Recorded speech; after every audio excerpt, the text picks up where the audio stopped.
Hello everyone, welcome to K Guru Academy. இந்த வீடியோவில் நம்ம TNPSC maths weekly test practice questions பார்க்க போகிறோம். ஆல்ரெடி நம்ம ஜான்வரி மந்த் ஃபுல்லாக கம்ப்ளீட் பண்ணியாச்சு. ஸோ இந்த வீடியோவில் நம்ம பிப்ரவரி மந்த்துக்கான ஃபஸ்ட்டு வீக் கொஷின்ஸ் வந்து பார்க்க போகிறோம். ஓகேவா?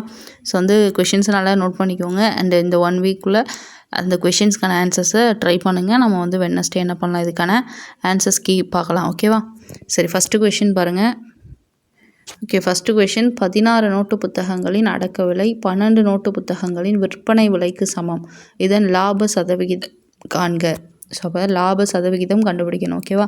அடுத்து செகண்ட் கொஷின், எக்ஸ் குழாய் ஒரு தொட்டியை 24 நிமிடங்களிலும் ஒய் குழாய் 48 நிமிடங்களிலும் தொட்டியை நிரப்பிவிடும். இரு குழாய்களும் காலை 8:14 மணிக்கு திறந்து விடப்படுகிறது எனில் தொட்டி நிரம்ப எவ்வளவு நேரம் ஆகும்? ஸோ அப்போ ரெண்டும் அட் அ டைமில் ஓப்பன் பண்ணுறாங்க, எவ்வளோ நேரத்தில் அந்த தொட்டி ஃபில் ஆகும், இதுதான் கண்டுபிடிக்கணும். ஓகேவா? அடுத்து தேர்ட் கொஷின், 7, 10, 13 என்ற எண்களின் வரிசையில் 20வது எண் என்ன அப்படிங்கிறத கேட்டிருக்காங்க. அடுத்து ஃபோர்த்து கொஷின் பாருங்கள். ஒரு மிதிவண்டியின் விலை ரூபாய் 1500 என்று குறிப்பிடப்பட்டுள்ளது. ரூபாய் 1350க்கு விற்றால் தள்ளுபடி சதவிகிதம் என்ன? ஓகே, நெக்ஸ்ட்டு 5வது கொஷின், ஒரு வட்டத்தின் பரப்பளவிற்கும் அதன் அரை வட்டத்தின் பரப்பளவிற்கும் இடையே உள்ள விகிதம் என்ன?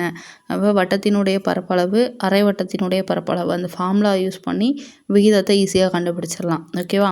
அடுத்து 6வது கொஷின், k+1 3k மற்றும் 4k+2 ஆகியன ஒரு கூட்டுத்தொடரில் அமைகின்றன எனில் k-இனுடைய மதிப்பு என்ன? ஸோ அப்போ இதில் வந்துட்டு நம்ம first term, second term, third term இருக்குது. இதை யூஸ் பண்ணி கேயோட வேல்யூ கண்டுபிடிக்கணும். ஓகேவா? அடுத்து 7th கொஷின், 2 எண்களினுடைய கூடுதல் 36, மேலும் அவற்றுள் ஒரு எண் மற்றொரு எண்ணை விட 8 அதிகம் எனில் அந்த எண்களில் மிகச்சிறிய எண் என்ன?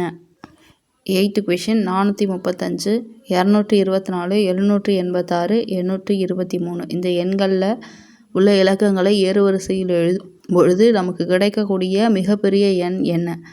அடுத்து 9வது கொஷின், சண்டே அப்படிங்கிறத 2 அப்படின்னும், டியூஸ்டே அப்படிங்கிறத 3 அப்படின்னும், தேர்ஸ்டே அப்படிங்கிறத 2 அப்படின்னு நம்ம மென்ஷன் பண்ணோம் அப்படின்னா மண்டேங்கிறத என்னவா மென்ஷன் பண்ணலாம்? அதாவது அந்த என்ன கோடு யூஸ் பண்ணி அந்த ஆன்சர் வந்திருக்கு அப்படிங்கிறத கண்டுபிடிங்க. ஓகேவா?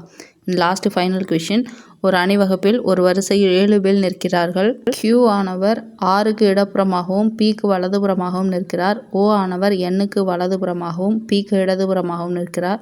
இவ்வாறே S ஆனவர் Rக்கு வலதுபுறமாகவும் Tக்கு இடப்புறமாகவும் நிற்கிறார். அந்த வரிசையில் நடுவில் நிற்பவர் யார்? அப்போ 7 பேர் இருக்காங்க. ஸோ வரிசையாக போட்டுக்கோங்க. அந்த நடுவில் நிற்கக்கூடிய நபர் யார் அப்படிங்கிறத கண்டுபிடிங்க. ஓகேவா?